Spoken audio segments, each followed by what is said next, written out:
안녕하세요. 오늘 초대교회사 역사적 배경으로 두 번째 시간 함께 나누도록 하겠습니다.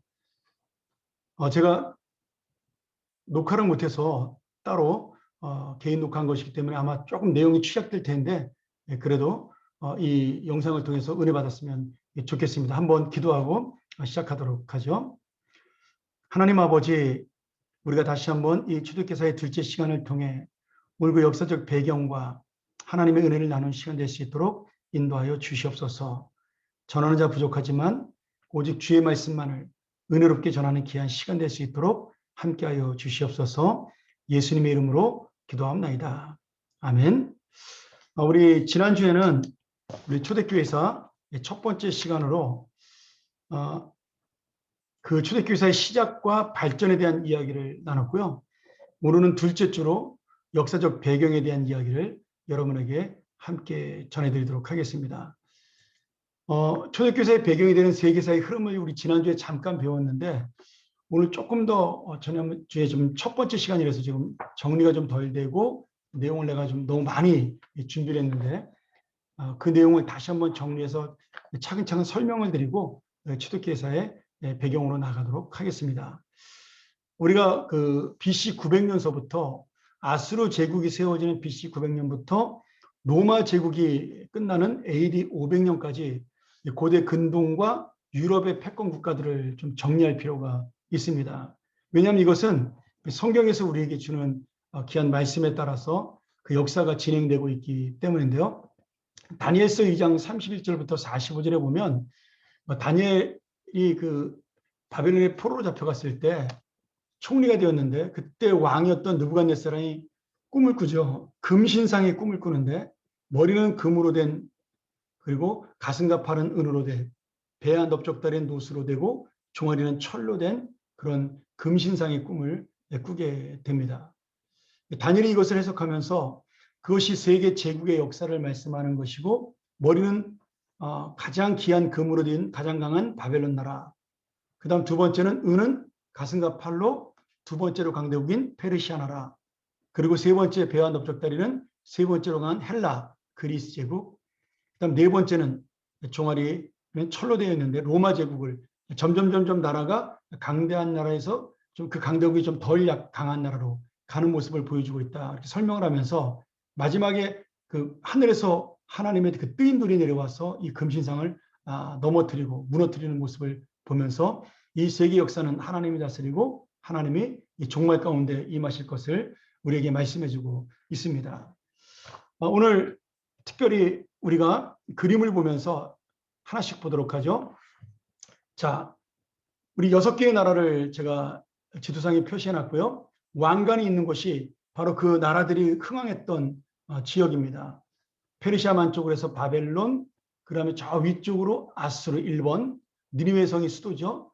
그리고 밑으로 페르시아, 수상궁이 수도였고, 그리고 저 왼쪽으로 가운데 스파르타라는 조그만 점이 있고 그리스 나라, 다섯 번째로 이탈리아 쪽에서 이탈리아 반도에서 득세한 로마 나라, 그리고 그 중간에 5번에 이스라엘 나라가 홍해를 중심으로 되어 있습니다.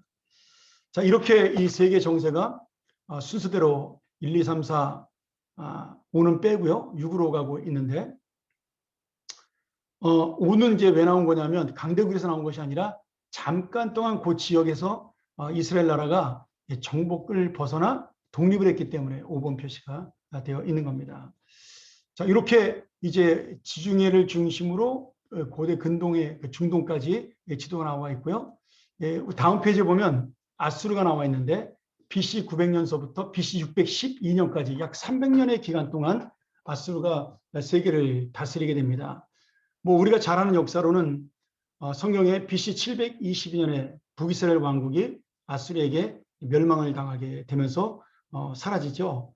그리고 아수르의 인종 혼합 정책으로 이 북이스라엘은 나라 자체가 사라지고 사마리아인이라는 혼혈 민족으로 다시 이 북이스라엘 사마리아 수도인 사마리아에 정착을 하게 됩니다. 이러면서 남자 출신의 혈통의 순수함을 가지고 있는 이스라엘 백성들과 대척되는 그런 관계가 되죠. 이렇게 약 300년 동안 고대 중동을 주리잡던 아수르는 바벨론에 의해서 멸망을 당하게 됩니다. 그리고 바벨론은 짧은 한 60년의 기간 동안 이 제국을 이루었다가 결국은 또 페르시아에게 망하게 되는데, 이 바벨론의 역사의 유명한 사건은 다니엘서에 잘 나와 있죠. 그리고 우리 성경에서는 또 에스겔서가 이 바벨론의 그 나라를 배경으로 쓰여진 책이라고 볼 수가 있습니다. 이 바벨론 왕 느부갓네살은 BC 586년에 남유다를 멸망시켜 약 70년 동안 이스라엘이 나라가 없이 포로 생활하는 바벨론 유수의 역사를 가지고 있는 그런 나라이기도 하죠. 자, 그 다음 나라 페르시아 나라가 나옵니다.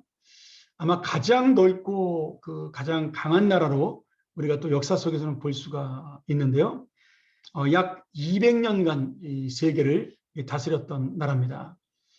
이때 유명한 사건으로 성경적으로는 페르시아의 초대 왕이었던 고레스가 바벨론에 포로로 잡혀갔던 유대인들을 기환시킴으로 유대인들이 예루살렘에 돌아와 스룹바벨 총독의 지휘하에 예루살렘 제2성전 또는 스룹바벨 성전이라고 부르는 예루살렘 성전을 재건하게 되죠.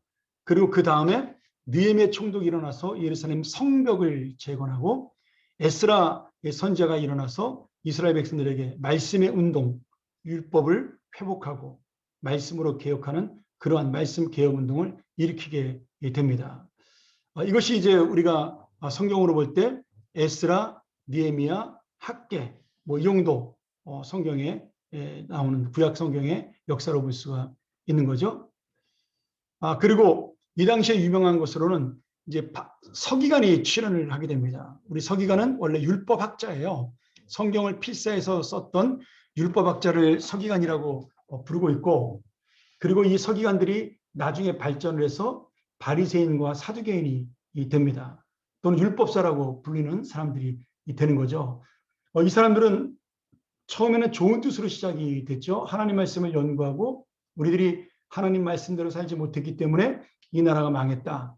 그러므로 우리가 에스라 선생님의 뜻을 따라서 하나님의 말씀에 순종하는 그 말씀을 연구하는 그런 귀한 하나님의 사람들이 되자. 그런 뜻으로 만들어진 것이 서기관인데, 나중에 이 사람들이 백성들의 존경을 받으면서 교만해지고 결국 율법을 형식적으로 지키는 바리새인이 되는 또는 사두개인이 되는 그러한 일들이 일어나게 됩니다.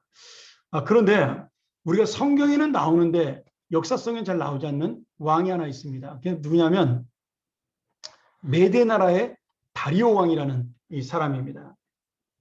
다니엘 시대 기억나시죠? 이 다리오 왕이 느헤미야 총독을 다시 그 스룹바벨의 그 예루살렘으로 보냈다. 뭐 이런 기록이 나와 있는데, 그 메데 나라는 뭐냐? 페르시아의 친척 나라라고 볼 수가 있습니다. 그래서 그 지역을 아마도 우리는 보통 이 페르시아 왕의 삼촌 정도로 보고 있는데요. 이 다리오 왕이 페르시아 나라 대신 잠깐 동안 다스렸다. 뭐 석정했다라고도 볼 수 있는 거고요. 그래서 메데라는 이름의 나라가 잠깐 등장을 합니다. 그러나 본류는 페르시아다 이렇게 볼 수가 있는 거죠. 자, 그 다음에 네 번째로 헬라, 우리가 그리스 제국이라고 부르는데요. 알렉산더가 등장하면서 순식간에 10년 만에 이 유럽과 중동 지방, 지중해 아프리카까지 정복하는 놀라운 정복의 역사를 일으키게 됩니다. 그 당시에 유명한 헬라 문화를 전 세계에 퍼뜨리게 되었고, 그리고 이 헬라 문화를 통해서 구약의 70년이 번역되고 신약이 기록되고 복음이 퍼져나갈 수 있는 기틀을 마련해주는 헬레니즘 문화를 일으키는 그런 나라가 되죠. 안타깝게도 로마의 그 금방 정복을 당하게 됩니다. 뭐 약 150년 만에 로마 제국, 이탈리아에서 일어났던 조그만 부족 마을에 있던 이 로마가 강대해지면서 이 헬라 나라를 정복하는 역사가 일어나게 되죠. 여러 가지가 이유가 있겠지만 알렉산더 대왕이 너무 일찍 세상을 떠난 게 원인이 됩니다. BC 323년에 알렉산더가 33살의 나이로 갑자기 사망을 하게 됩니다. 그리고 309년까지 약 12년 동안 그의 네 아들이 나누어서 다스리는데 전부 암살을 당합니다. 결국 그래서 알렉산더의 가문은 사라지고 알렉산더의 장군이었던 네 사람이 이 지역을 4개 지역으로 나누어 다스리게 되죠. 우리 지도상에 보면 이 카산드로스 장군이 마케도니아 그리고 그리스 요 지중해 지방을 다스리고 리시마코스 장군이 소아시아와 터키 쪽, 트라키아 쪽을 다스립니다. 그 다음에 셀레쿠코스 리카토르 1세가 메소포타미아, 바벨론 지역이죠. 그리고 시리아 지역을 다스리게 되고 프톨레마이오스 1세라는 사람이 이집트와 팔레스타인을 통치하는 4등분에서 이 헬라 제국이 일어나게 됩니다. 그런데 나중에 BC 285년에 카산드로스라는 장군은 일찍 죽어요. 그래서 후계자를 남기지 못하고 죽기 때문에 리시마코스가 다시 이 카산드로스 장군의 마케도니아와 그리스, 유럽 지역을 장악하게 되고 그리고 카산드로스 장군은 역사 속으로 사라지게 됩니다. 4년 뒤에 BC 281년에 셀레우코스 니카토르 1세는 리시마코스와의 전쟁에서 승리하게 됩니다. 그래서 그가 아시아 영토의 반 이상, 소아시아 지역을 전체를 다 점령하게 되고요. 마케도니아 그리스 지방까지 점령해서 메소포타미아, 시리아, 소아시아, 그 다음에 유럽까지 전부 셀루코스 왕조에게 넘어가게 됩니다. 그리고 이 시리아의 셀루코스 왕조는 나중에 이스라엘 나라를 정복하게 되는데 이 이스라엘 나라가 이들의 정복에 반대해서 마카비 독립운동이라는 것을 일으키게 됩니다. 우리 지난주에 잠깐 배웠죠. 이 셀루코스 왕조 중에 악한 왕이었던 안티오코스 에피파네스 4세라는 사람이 뭐 이름 외울 필요 없습니다. 그냥 저만 알면 되죠. 예루살렘 성전에 돼지피를 뿌리는 성전 모독의 행위를 하게 됩니다. 이에 분노한 이스라엘 백성들이 마카비 가문이라는 유대의 유명한 가문을 중심으로 독립운동을 일으키게 됩니다. 거기에 지도자였던 요나단이 이 독립운동을 인도해서 결국 오랫동안 싸워서 몇십 년 만에 이스라엘의 독립을 쟁취합니다. 그리고 약 80년 동안 독립국가로 이스라엘이 지내다가 결국은 로마 나라의 정복을 당하게 되죠. BC 64년까지 시리아 왕조가 지속되다가 로마의 장군 폼페이우스에게 점령되고 또 이 프톨레마이오스 왕국, 이집트를 중심으로 했던 이 나라마저 30년 뒤에 로마에게 정복을 당함으로 이 헬라 제국은 완전히 무너지고 헬라의 문화만 남기고 로마가 이 전체 지역을 다스리는 제국의 패자로 등장을 하게 됩니다. 자, 제가 지금까지 말씀드린 BC 323년서부터 로마가 점령하는 BC 30년까지를 우리가 성경에는 나오지 않는 신구약 중간사라고 부릅니다. 구약의 말라기와 신약의 마태복음 사이에 있는 400년의 기간, 이 기간이 성경에는 나오지 않는데 제가 지금 말씀드린 이 시간, 이 400년이 바로 그 기간에 일어난 일이라고 볼 수가 있는 거죠. 자, 그리고 아까 이야기한 대로 유대인들이 마카비 가문의 봉기로 독립국가를 수립하게 되는데요. 약 80년 동안 독립국가를 이루면서 하스모니안 왕가라는 왕가를 수립하게 됩니다. 그리고 요 400년 신구약 중간사 시대 묵시문학과 메시아 대망 사상이 발달을 해요. 묵시문학은 뭐냐면 쉽게 말하면 메시아를 대망하는 아니면 뭐 미래의 소망을 이야기하는 그러한 문학이라고 볼 수가 있는데요. 우리나라에 뭐 홍길동전이나 전우치전 아니면 뭐 정도령 사상 같은 비슷한 거죠. 뭐. 그래서 이스라엘 백성들이 언젠가는 이 나라가 하나님의 그 놀라운 영웅이 나타나서 이 나라를 다스리고 새롭게 이 나라를 만들 것이다. 뭐 이런 마음을 가지고 여러 가지 책들과 그때 쓰여진 성경들이 외경이라든지 아니면 성경 말고 우리가 성경보다는 조금 낮은 역사적 가치를 가지고 있지만 그래도 이스라엘의 어떤 마음 담고 역사를 담은 위경이라는 책들, 이런 책들이 많이 나타나게 됩니다. 뭐 에녹서라든지 엘리야 승천기 뭐 이런 것들, 모세 승천기 이런 것들이 나타나서 그런 모세나 엘리야와 같은 에녹과 같은 지도자들이 나타나 이 나라에 새로운 리더로 쓰고 이 나라를 구원시킨다는 사상들이 발달하게 됩니다. 아마도 이제 너무나 힘들고 어려운 시대를 지나니까 이 사람들이 이 메시아 대망 사상을 가지게 된 거죠. 그러면서 예수님이 오시는 것을 기다리게 됐는데 참 안타깝게도 실제로 예수님이 오셨지만 이 사람들은 자기네가 원하는 메시아가 아니었던 겁니다. 이스라엘을 해방하고 세계 우뚝 세울 그런 사람이 아니고 아니 와서 보니까 죄인들하고 어울리고 또 복음을 전하는 모습을 보면서 기적을 일으킨 거 보면 위대한 선지자 같은데 자기들이 원했던 구약의 메시아가 아니었기 때문에 예수님을 배척하고 결국 십자가에 매다는 그러한 어리석은 일을 하게 되죠. 그렇게 예수님은 십자가에 돌아가시고 AD 70년 유대전쟁, 유대로마 전쟁이라고 역사에 나오는데요. 이스라엘에서 반역이 일어나서 유대의 장군이었던 베스파시안과 그 아들 디도가 AD 70년에 이 이스라엘을 완전히 멸망시켜 버립니다. 예루살렘이 함락되고 이스라엘 백성들은 죽거나 다 쫓겨나게 돼요. 그리고 다시는 예루살렘으로 돌아오지 못하도록 거기는 폐허로 만들어 버립니다. 그리고 이스라엘 백성들은 2000년 동안 나라 없는 민족으로 떠돌다가 1948년에 5월 달에 지금 팔레스타인 지방에 정착을 하는 지금의 이스라엘이 된 거죠. 자, 그런데 이 예루살렘, AD 70년에 예루살렘이 멸망하면서 그 당시에 잠깐 이렇게 서졌던 초대교회, AD 30년 이후로 우리가 보통 신약 성경이 완성되는 그 연도를 AD 62년에서 65년 사이로 보고 있거든요. 그러니까 이 AD 70년의 역사는 성경에 나와 있지 않습니다. 신약 성경을 넘어선 기록이죠. 그러나 이때부터 이 교회는 예루살렘이 멸망하면서 각지로 흩어진, 우리 지난주에 배웠던 디아스포라라는 흩어진 유대인, 디아스포라, 이 흩어진 유대인들이 복음을 들고 각지에 가서 교회를 세우고 그리고 그들이 이제 하나님의 말씀을 전하는 그런 놀라운 역사가 일어나게 됩니다. 그러면서 유대교와 기독교는 하나의 갈림길에 들어서죠. 유대교는 어떤 선민의 배타적인 사상으로 역사 속에서 점점 뒤안길로 사라지게 되고, 뭐 지금도 유대교는 약하게 남아 있으니까요. 기독교는 이미 오신 메시아를 따름으로 복음의 보편성을 가지고 전 세계로 그 복음을 전함으로 이제는 세계 모든 사람들이 믿는 종교로 떠오르게 됩니다. 또 역사도 그 중심이 이스라엘이 있었던 중동의 비옥한 초승달 지역에서 그 역사의 중심이 어디로 가요? 지중해 지역, 그리스와 이탈리아를 중심으로 한 지중해 지역에서 우리가 다음 주에 배우겠지만 로마에서 유럽으로 넘어가는, 독일과 프랑스로 넘어가는, 또 영국으로 넘어가는 그런 역사로 바뀌게 됩니다.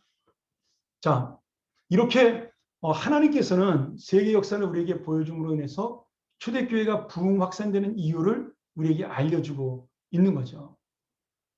단순히 세계의 역사가 아니라 이 복음의 세계화를 위해서 하나님께서는 사도 바울을 준비하고 헬라 문화를 준비하시고 그리고 초대교회가 퍼져나갈 수 있는 기틀을 마련함으로 이 땅에 하나님의 교회를 세우는 역사들을 우리에게 보여주고 있는 겁니다. 자, 그래서 이번에 우리 초대교회에서는 우리가 어떻게 볼 수 있냐면 민족주의와 인종주의를 뛰어넘는 복음의 세계화다. 복음의 세계화 역사다. 이렇게 볼 수가 있습니다. 특별히 유대교와 기독교를 중심으로 그렇게 볼 수가 있는 거죠. 자, 당시 우리가 중요시 여길 수 있는 것이 기독교와 당시 사회 문화 제도와의 관계가 굉장히 중요한데요. 우리가 지금도 마찬가지입니다. 선교를 하게 되면 성경의 복음이 전해지는 곳과 그 지역의 문화가 어떻게 융합되고 토착화가 되느냐. 그래서 그 민족에게, 복음을 모르는 민족이 이 복음을 자연스럽게 받아들이고 하나님의 나라가 점점점 퍼져나갈 수 있느냐. 이 문제는 사도행전 시대부터 교회의 끊임없는 숙제였습니다. 우리 15장에 보면 사도행전 15장에 할례의 문제가 나오는데요. 이 할례의 문제는 단순히 뭐 할례를 받아야 되느냐 말아야 되느냐 그것이 아니라 만약에 유대인들이 자신들의 어떤 전통과 관습에 따라서 할례를 강력하게 주장하고 이 할례를 받지 아니하면 교회 안으로 들어올 수 없다라고 결정을 내렸으면 이것이 우리가 첫 번째 기독교 공의회인데 이 예루살렘 공의회에서 그런 결정을 내렸으면 아마도 이 복음은 전 세계로 퍼져나가는데 역할을 감당하지 못했을 거예요. 그런데 이 예루살렘 공의회에서 베드로하고 요한과 야고보가 할례는 구원과 상관이 없다. 다만 우상을 섬기는 우상의 제물과 핏째 먹는 것은 우리가 삼가해야 된다. 왜? 그것은 우상을 섬기는 제물에 연관된 것이니까. 그리고 이 복음은 우리 이스라엘 사람들에게만 있는 것이 아니라 모든 이방민들에게도 허락된 하나님의 은혜다. 이것이 예루살렘 공의에서 결정이 돼요. 그러면서 바울의 선교는 힘을 갖게 되었고 전 세계로 복음이 퍼져나갈 수 있는 그런 놀라운 기틀을 마련하게 된 겁니다. 그러니까 예루살렘 공의회는 단순히 어떤 회의로 끝난 것이 아니라 우리가 지금 예수를 믿게 된 어떤 복음의 역사에 기틀을 마련한 정말 중요한 회의라고 볼 수가 있는 거죠. 우리가 여기서 하나 배울 게 있습니다. 복음이 기존의 문화를 배제하고 나가야 하는가? 아니면 기존의 문화를 수용하고 그 토대 위에 형성돼야 하는가? 그런 이야기인데요. 자, 초대교회 부흥 확산과 박해를 받은 이후에도 이 문화의 배제와 수용에 대한 깊은 연관을 가지고 있습니다. 자, 이런 거예요. 일본에 기독교는 그 당시 로마가 갖고 있던 토속 종교 아니면 민족 종교, 전통 종교 또는 황제 숭배가 갖지 못한 구별된 가치로 사람들에게 영향을 주었습니다.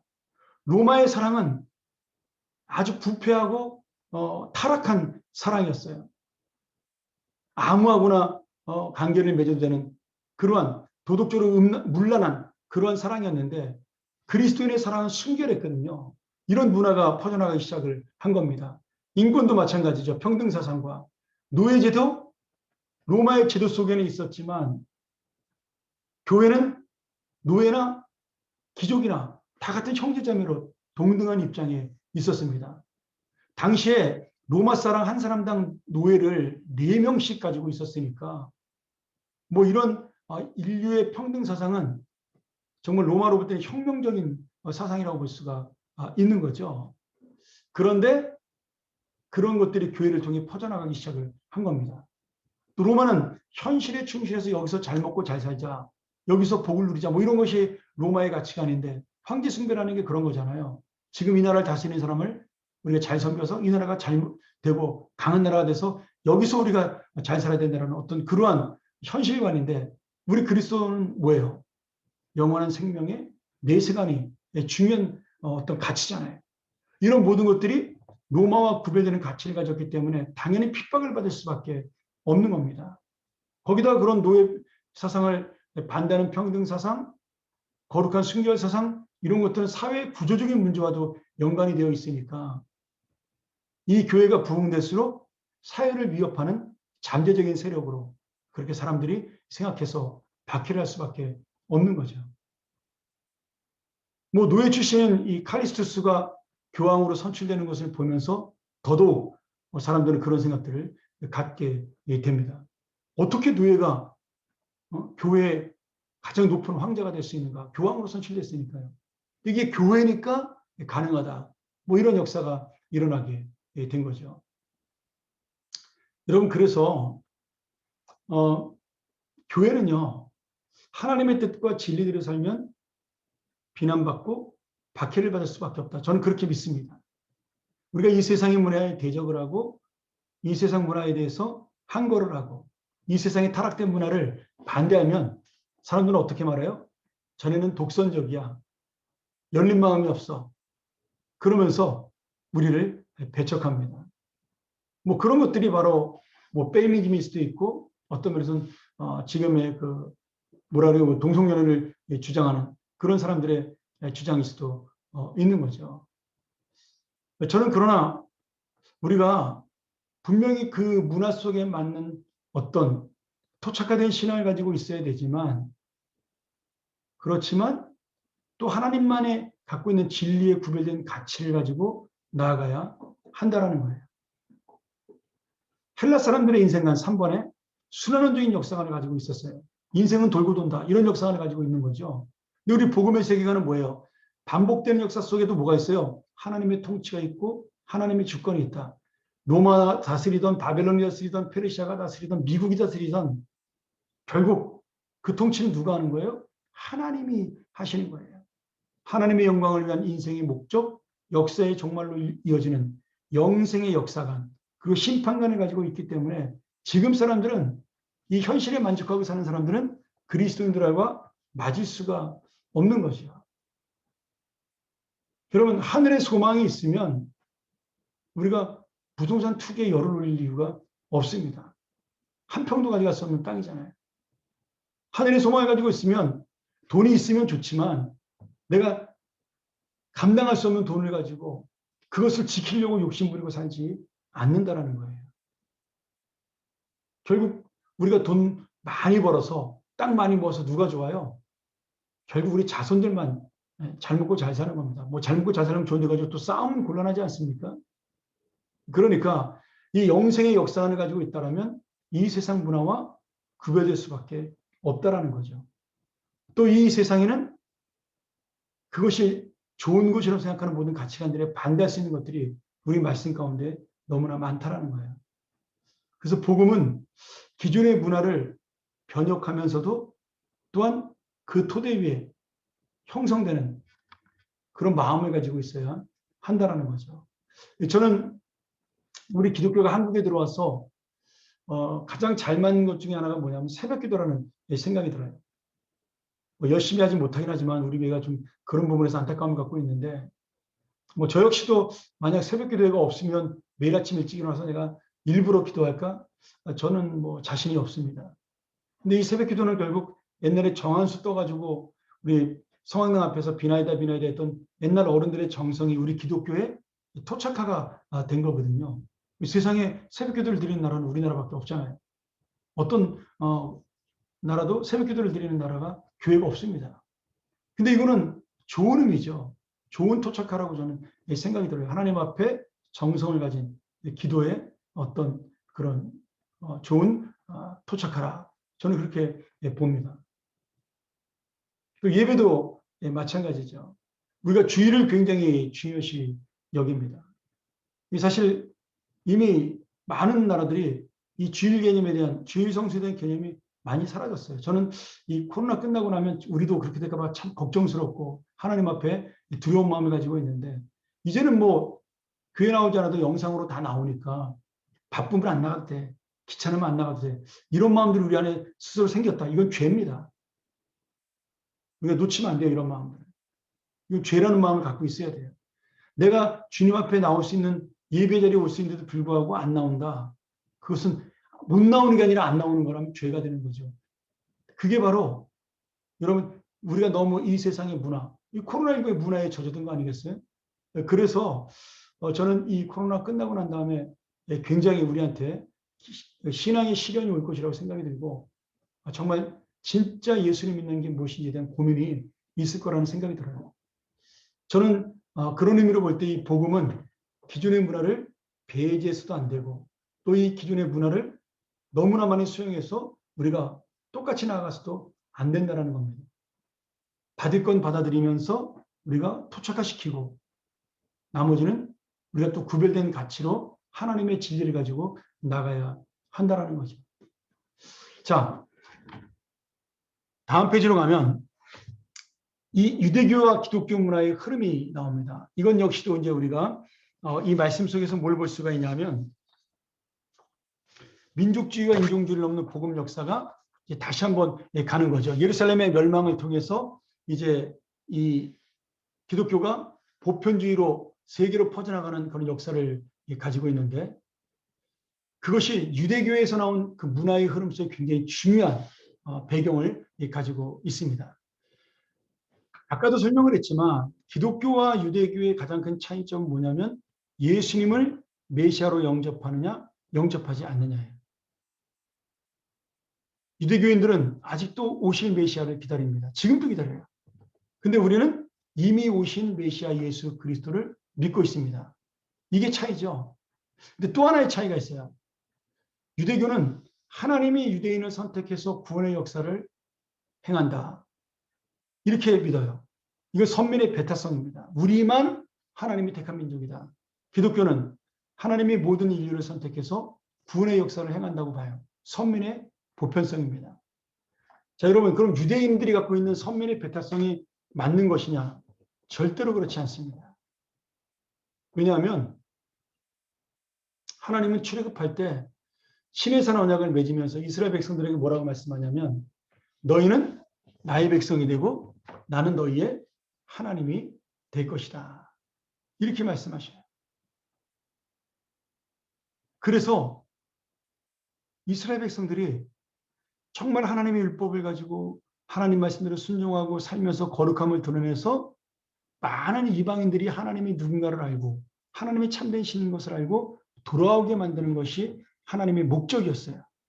하나님은 가나안 땅을 멸망시켜서 사람들을 다 죽이는 게 하나님의 뜻이 아니었습니다.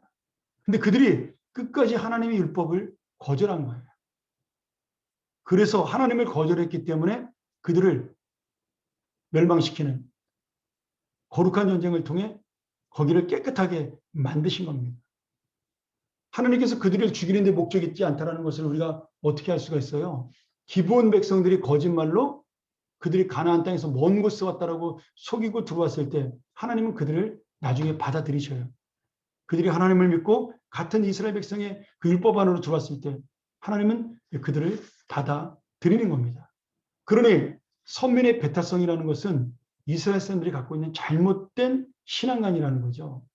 뭐 그 신앙관이 아마 역사의 흐름 속에 생겼겠죠. 아무리 복음을 전해도 믿지 않으니까 에이 저놈들은 뭐 죽일 놈들이야. 지옥 갈 놈들이야. 더 이상 정할 필요 없어. 이런 것들이 굳어지면서 그래 역시 우리만 예수 믿는 거야. 우리만 하나님 믿는 거야. 우리만 구원받은 백성이야. 그런 배타성이 굳어진 건지 모르겠어요. 어쨌든 간에 이 선면의 배타성이라는 것은 구약으로 볼 때도 비성경적인 잘못된 생각이라는 거예요. 그들을 특별히 선택해서 구원한 것은 사실이지만 그 구원의 목적은 그들로 하여금 하나님의 영광을 드러내고 거룩한 제사장 나라가 되게 하는 것입니다. 그것이 베드로전서 2장 9절의 말씀이죠. 너희는 왕 같은 제사장이요 거룩한 나라의 백성이요 나의 영광을 그들에게 드러내는 거룩한 하나님의 사람들이라는 말씀이 바로 그 의미로 우리에게 다가오고 있는 겁니다. 그러니 여러분 지금 이 유대교가 기독교의 한참 저 밑으로 망한 이유가 뭐겠어요? 바로 이 선면의 배타성 때문에 그렇다라는 거죠. 자, 그러면 구체적으로 유대교에서 보는 기독교와 우리가 보는 유대교의 차이가 뭐냐? 처음에 유대교와 기독교는 구별되지 않았습니다. 사도행전 24장하고 28장에 보면 예수 믿는 사람들을 뭐라고 불렀냐면 나사렛파라고 불렀어요. 그러니까 다른 종교로 본 게 아니라 자기네 유대교 중에 한 분파로 본 겁니다. 예수님이 자랐던 나사렛을 기준으로 해서 이 사람들이 생겨난 종파다. 그래서 나사렛 종파라고 부른 겁니다. 이단의 일종으로 본 거죠. 뭐 쉽게 말하면. 유대교 이단이라고 생각을 했는데 사도들도 마찬가지였어요. 그들은 예수님의 메시아 되심을 전했을 뿐이지 유대교와 우리는 구별된 다른 종교가 아니다. 뭐 이렇게 말하지 않았습니다. 다만 너희들이 구약에 그 기다리는 메시아가 바로 예수 그리스도고 그분이 구원자이시고 또 부활하신 분이다. 이것을 가르치는 것뿐이었어요. 그냥 그들의 메시아만 바뀌면 구약을 잘 해석해서 예수님을 메시아로 믿으면 똑같은 것이라고 생각을 한 거죠. 그러니 모든 그 당시 로마 사람들도 마찬가지예요. 유대교는 기독교와 같은 것으로 생각을 했고 유일신 하나님을 믿는 기독교는 유대교의 한 분파라고 보았습니다. 그런데 AD 70년에 예루살렘이 멸망한 다음에 유대인들이 각지로 흩어지면서 디아스포라가 생겨나기 시작을 하고 그러면서 유대교, 다시 말하면 성전 중심의 종교를 가지고 제사 중심의 종교를 가졌던 유대교는 여전히 자기들끼리 모여 살면서 배타적이고 독선적인 그 믿음으로 소수의 종교로 흩어지게 됩니다. 근데 기독교인들은 오히려 각지로 흩어지면서 예수 그리스도의 복음이 그들의 중심이 되고 사고의 중심이 되면서 오히려 많은 사람들에게 이 복음을 전달하는 놀라운 역사가 일어나죠. 온 유럽을 전도하게 된 역사가 일어나게 됩니다. 그러면서 유대교를 뛰어넘어 이제는 독자적인 종교로 오히려 이 세계 중심의 종교로 우뚝 서게 되는 그런 역사가 일어나게 되는 겁니다. 자, 기독교는 유대교의 차별적이고 배타적인 선민의식을 넘어서 보편 종교 또는 세계 종교로 복음의 중심을 가지게 되었고 혈통과 민족을 넘어 주님의 약속으로 가는 가치관을 전해서 복음의 영향력을 극대화시켰습니다. 그리고 그것이 저 유럽을 넘어 아시아까지 대한민국, 중국까지도 가게 된 거죠. 그런데 여러분 우리가 이 유대교들이 갖고 있는 정말 뿌리 깊은 전통의식이 얼마나 악한 것이고 교만인 것인지를 보여주는 중요한 증거가 교회 역사에 나옵니다. 우리가 초대교회의 역사를 보면요. 정말 이 AD 70년까지 거의 뭐 이 교회가 예루살렘이 망하는 그날까지 교회 안에 일어난 가장 큰 분쟁이 뭐였냐면 할례 논쟁이었어요. 율법을 지키라는. 민족과 혈통을 강조하는 유대교인들이요. 교회에 들어와가지고 야 복음만 가지고 어떻게 구원을 받냐. 할례를 받아야 진짜 하나님의 자손이지. 이러면서 이 교회에 정말 많은 혼돈을 일으켰습니다. 그러니까 여러분 이 잘못된 전통에 대한 이 신앙관이요. 잘못된 신앙관이 한번 들어오면 이게 얼마나 악한 것인지를 알아야 됩니다. 이 사실은 이단도 그런 거 아니겠습니까? 아무리 진리를 전해도 뭐 믿지 않는 게 이단인데 똑같습니다. 저는 이 전통적인 잘못된 전통을 가지고 이 바라보는 사람들도 저는 이단과 똑같은 그런 악한 뿌리에 교만의 뿌리를 갖고 있다고 저는 생각을 해요.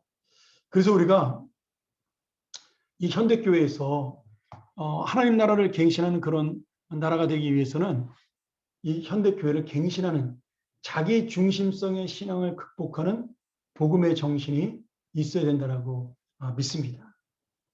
특별히 우리 교회가 영혼을 중요시 여긴다면 무엇이 더 중요하냐를 항상 고민해야 돼요. 전통, 습관, 옛날부터 내려오는 어떤 그런 것들, 좋은 것들은 취해야 되지만 이것이 영혼을 사랑하고 아끼고 그를 구원하는데 도움이 되지 않는다면 과감히 버릴 수 있는 그런 마음을 갖는 것이 자기 중심성의 신앙을 극복하는 복음의 정신이라고 저는 믿습니다. 한 가지 예를 들면 이런 거죠. 우리가 예배라든지 기도라든지 이런 것들은 시대가 지나면 변할 수가 있습니다. 50년 전의 예배와 지금의 예배가 같을 수는 없는 거죠. 50년 전에 입었던 옷을 지금 입는 사람은 없잖아요. 그 문화라는 것은 옷이거든요. 시대에 따라 바뀌는, 유행에 따라 바뀌는 옷이라고 봐야 됩니다. 근데 그게 전통일 수가 있다는 거예요. 그래서 좋은 것들은 우리가 계속해서 발전시켜 나가야 되지만 우리가 나쁜 것들은 점점 발전시켜 나가는 것이 전통의 원칙입니다. 그거를 우리가 전문 용어로 뭐라 하냐면 보수라고 그러는 겁니다. 보수. 보수의 뜻이 그거예요. 보존하고 지킨다는 뜻도 있지만 고쳐나간다는 뜻도 있는 겁니다. 무엇을 망가진 것을 보수한다. 어떤 것을 지킨다. 보수한다. 그런 뜻 두 가지를 같이 갖고 있는 거죠. 그러니 보수라는 것은 개혁과 그 다음에 지킴, 보존과 이 두 가지의 형식을 같이 갖고 나가야 진정한 복음주의 보수의 정신입니다. 우리 개혁주의는 이 두 가지를 같이 갖고 나가야 진정한 교회로 설 수가 있는 거죠. 저는 유대교인들이 지금 그 독선과 배타성, 자기중심주의 때문에 여전히 지금도 살아가는 그 모습을 보면서 아직도 그들은 하나님의 뜻을 모르거든요.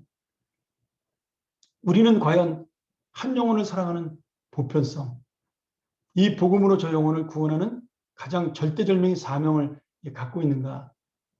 그런 질문 앞에 고민해야 될 필요가 있는 거죠.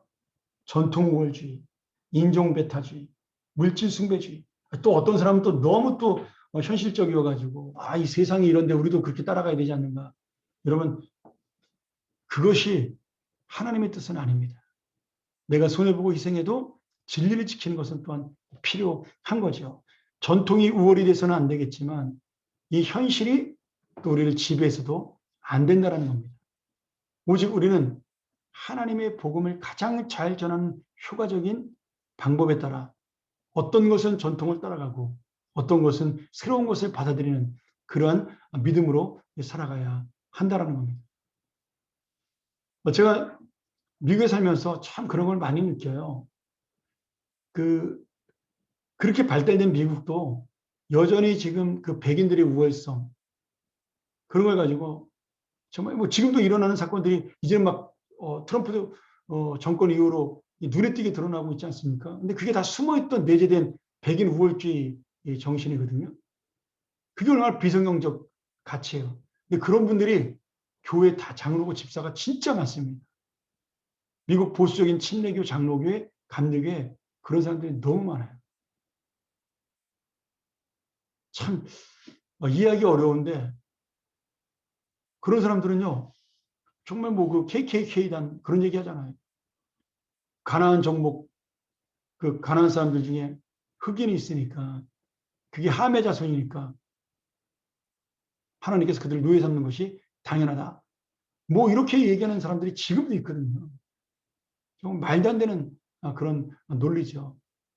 여러분 함의 저주는요. 이스라엘 백성이 가나안을 정복함으로 끝났습니다. 더 이상 그 저주는 없습니다. 그걸로 노예 제도를 합법화하는 것은 정말 죄악이에요. 우리가 그런 부분을 보면서 믿음이라는 것이 무엇인지를 결국은 내가 원하는 나의 중심을 극복하고 하나님이 원하는 복음의 보편성을 가지고 살아가는 것, 그것이 믿음이라는 사실을 우리가 놓치지 말고 살아갈 것이라고 생각이 됩니다. 우리 교회도 마찬가지죠. 더 발전하고 더 우리가 개혁을 해야 되고 더 주님의 복음을 지키기 위해서는 결국 무엇입니까? 내 중심주의 신앙을 극복하는 거예요. 우리 안에 있는 이 70년의 전통 가운데 좋은 것은 지키지만 복음에 영혼에게 크게 도움되지 않는 것은 새로운 것으로 바꿀 수 있는 그런 마인드를 갖는 것이 굉장히 중요합니다. 그렇잖아요. 50년 전통, 70년 전통이 그것이 진리는 아니죠. 성경이 진리인 거죠. 그러니까 좋은 것과 우리가 버릴 것을 구별하고 또한 새로운 것을 받아들일 것과 우리가 배척해야 될, 지향해야 될 것을 구별하는 신앙. 저는 그것이야말로 우리 현대 그리스도인들이 가져야 될 자기 중심성의 신앙을 극복하는 복음의 정신이라고 믿습니다. 결국 그것은 뭐예요? 내 욕심과 내가 원하는 것을 버리고 예수 그리스도의 뜻을 쫓아가는 것입니다. 오늘 여러분 이 복음의 역사, 교회의 역사를 바라보면서 단순히 뭐 초대교회사가 누가 망하고 어느 나라가 세워졌다 이런 것을 배우는 것이 아니고 교회가 얼마나 부흥이 되고 사도바울이 1차를 가고 2차를 가고 갔다 그런 것이 중요한 것이 아니라 정말 하나님이 이 교회를 왜 세우시고 이 교회를 세우시기 위하여 어떤 역사를 베푸시는가 이것을 배우는 것이 바로 교회사의 정신입니다. 다시 한번 우리가 마지막으로 가장 중요한 자기 중심성의 신앙을 극복하는 복음의 정신 이것을 놓치지 않는 우리 하나님의 귀한 형제와 자매들이 되기를 주의 이름으로 간절히 축원합니다. 제가 아까 녹음을 못해서 이것을 따로 강의 녹음을 했기 때문에 원래 1시간 20분 정도 강의를 했는데 짧게 한 40분 정도로 줄여서 강의를 했습니다. 오히려 이것이 더 지루하지 않을 수도 있겠네요. 열심히 영상 들으시고 여러분 보고서 내시고 우리 다음 주에 또 귀한 얼굴들을 뵙도록 하겠습니다. 감사합니다. 우리 한번 같이 기도하고 마치도록 하죠. 하나님 아버지, 우리에게 오늘도 귀한 시간을 주셨사오니 이 말씀을 통하여 우리의 마음이 새롭게 되고 정말 내 중심의 배타적인 신앙이 아닌 하나님의 중심, 복음 중심, 영혼 중심의 신앙을 가질 수 있는 귀한 교회, 귀한 성도가 될 수 있도록 인도하여 주시옵소서. 교회를 위하여 준비해 놓은 하나님의 역사가 바로 우리 인생의 역사가 되고 오늘 내가 살아가는 이 하루의 역사가 되게 하여 주시옵소서. 예수님의 이름으로 간절히 기도하옵나이다. 아멘. 감사합니다. 우리 이상으로 모든 시간 마치겠습니다. 다음 주에 다시 뵙죠.